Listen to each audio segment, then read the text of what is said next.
एक stock discuss करना बहुत इंपॉर्टेंट है, वो है राजेश एक्सपोर्ट्स का।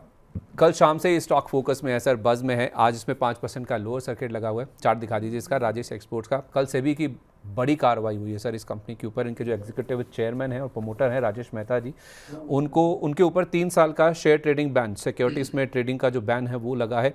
फाइनेंशियल स्टेटमेंट्स में गड़बड़ी यानी कि सही तरीके से नहीं पेश की गई है और कुछ रेगुलेटरी नियमों का उल्लंघन भी हुआ है।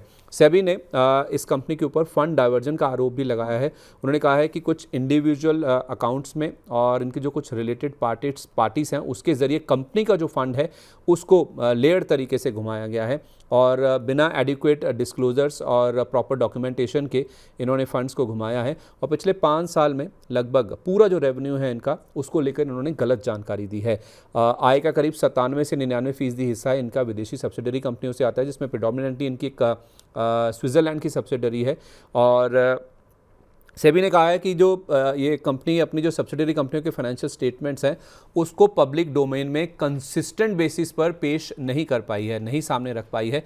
और लगभग ये 15,15,000 करोड़ रुपए का रेवेन्यू है जिसकी गलत जानकारी कंपनी की ओर से दी गई है।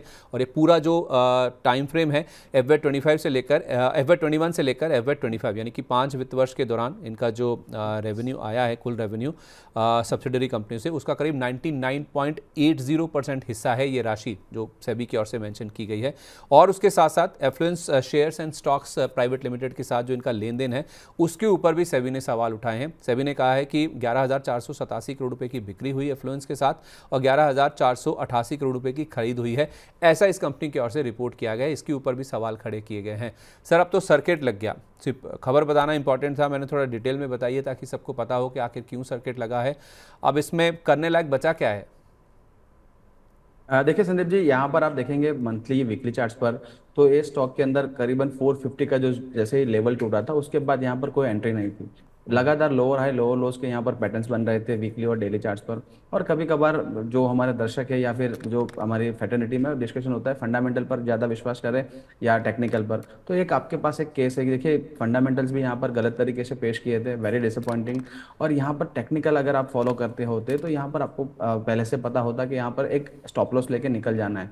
450 से लेके 800 का एक बैंड था मंथली चार्ट पर करीबन 3 साल का। और वो बैंड टूटने के बाद यहाँ पर स्टॉक लोअर हाई लोअर लोज पे यहाँ पर था।